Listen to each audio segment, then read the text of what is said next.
Yes, 10th class. अब अपन start करते हैं एक्सरसाइज 16.1। ठीक है, घनघनाभ आप लोगों को मैंने बता दिए थे सूत्र। अब उन्हीं पे आधारित अपन सवालों को हल करेंगे। तो आप लोग देखिए, पहला सवाल आप लोगों को दे रखा है 16.1 में। एक घनाभ है जिसकी लंबाई दे रखी है 12 सेंटीमीटर, चौड़ाई दे रखी है 9 सेंटीमीटर और ऊंचाई दे रखी है 5 सेंटीमीटर। दोबारा देख लीजिए, एक घनाभ है जिसकी लंबाई दे रखी है कितनी, 12 सेंटीमीटर।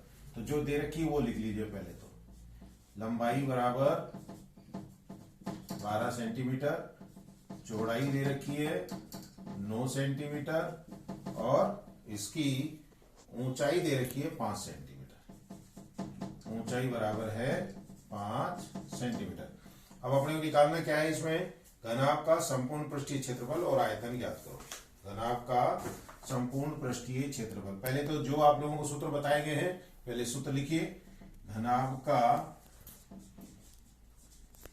संपूर्ण पृष्ठीय क्षेत्रफल यानी total surface area of cuboid क्या होगा, 2 कोष्टक में लंबाई गुणा चौड़ाई प्लस चौड़ाई गुणा ऊंचाई और प्लस ऊंचाई गुणा में लंबाई। अब इसके मान रख दीजिए, तो ये आएगा देखिए 2, ये आया 12 गुणा में 9 प्लस 9 गुणा में 5 प्लस 5 गुणा में 12। इस तरीके से आ गया, पहले मान रख दिया। अब इसके बाद में देखिए ये आएगा आपके सेंटीमीटर है तो वर्ग सेंटीमीटर। ठीक है, अब इसको हल कर लो। तो 2 कोष्टक में 12 नामे 108 प्लस 9 पंजे 45 और प्लस 12 पंजे 60, इतने वर्ग सेंटीमीटर या सेंटीमीटर स्क्वायर। ये तो 2 आ गया। अब इनको जोड़ो, देखो 8 और 5 13 का 3 हासिल 1, 7 और 4 11 हासिल 1, 1 और 1 2, 213। इसको गुणा करेंगे तो ये आएगा 426 वर्ग सेंटीमीटर या सेंटीमीटर स्क्वायर। ये तो पहली चीज निकल गई। दूसरा इसने पूछा है इसका आयतन। दूसरा क्या ज्ञात करना अपने को, इसका आयतन ज्ञात करना है। तो देखो दूसरा सूत्र लिखिए। सूत्र आपको याद है तो आप आराम से कर सकते हैं। घनाभ का आयतन बराबर होता है लंबाई गुणा में चौड़ाई गुणा में ऊंचाई। अब आप मान रख दीजिए, देखो ये 12 गुणा में 9 और गुणा में 5, 12 9 और 5, तो इसको सरल करेंगे तो देखिए 12 तो ऐसे कैसे लिख दो, 9 पंजे 45, इनको गुणा करेंगे तो 12 पंजे 60 हासिल 6, 12 चौक 48 और 6 54, इतने सेंटीमीटर क्यूब। तो ये हो गया आप लोगों का पहला सवाल। ठीक है ना। तो इसमें अपन ने क्या निकाला, घनाभ का संपूर्ण पृष्ठीय क्षेत्रफल और घनाभ का आयतन। इसके बाद में देखिए दूसरा सवाल। दूसरे सवाल में क्या दे रखा, पहले सवाल को पढ़ो ध्यान से और फिर उसके बाद में उसका आंसर दे। क्या दिया है देखिए, 3 घनों को की भुजाएं दे रखी हैं। कितनी कितनी है, ये पहले घन की दे रखी है आप लोगों को, ये है आपके 3 घन दे रखे हैं। एक दे रखा है 8 सेंटीमीटर भुजा का, एक 6 सेंटीमीटर भुजा का और एक 1 सेंटीमीटर भुजा का।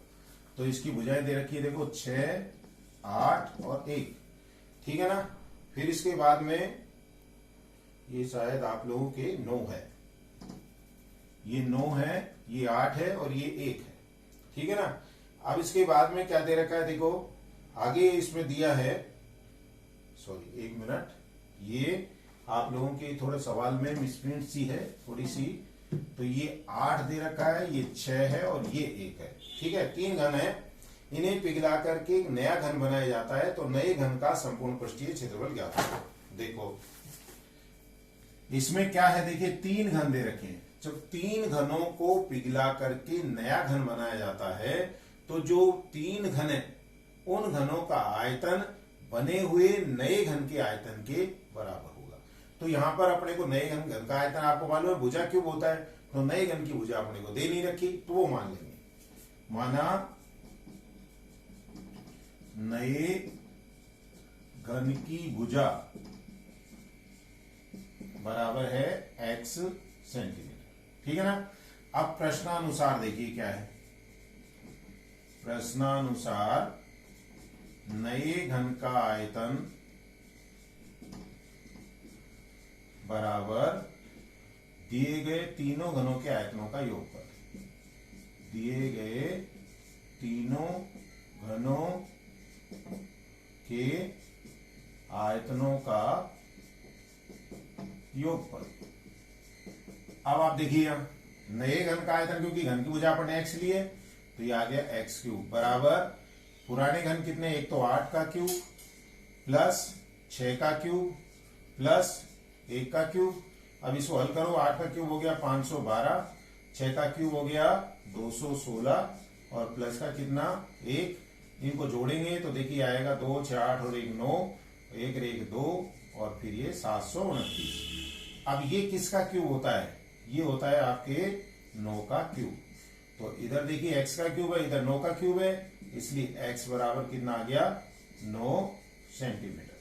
अब हमें पूछा क्या है, हमें पूछा गया है तो नए घन का संपूर्ण पृष्ठीय क्षेत्रफल ज्ञात करो। अब आप देखिए मैं ऊपर से मिटा रहा हूं, तो नए घन का संपूर्ण पृष्ठीय क्षेत्रफल, नए घन का संपूर्ण पृष्ठीय क्षेत्रफल बराबर आएगा 6, भुजा कितनी दे रखी है एक्स स्क्वायर। अब आप देखिए यहां 6 तो आ ही गया, अब यहां x कितना है 9, तो 9 का वर्ग। अब इसको हल करेंगे तो 6 गुणा में कितना 81, 6 एकम 6 और 8 6 48, तो 486 सेंटीमीटर क्यूब। ये हो गया आपका दूसरा प्रश्न। इसके बाद में तीसरा प्रश्न देखिए, समझ में आ रहे होंगे आप लोगों को क्या है। आप लोगों को अगर सूत्र आते हैं तो आप आसानी से इन सवालों को कर सकते हैं। सूत्र आप लोगों को पहले बता दिए गए हैं। देखिए अब आप तीसरा क्या है, तीसरे में दिया है एक संदूक की माप 50 सेंटीमीटर गुणा 36 सेंटीमीटर गुणा 28 सेंटीमीटर है, ठीक है ना।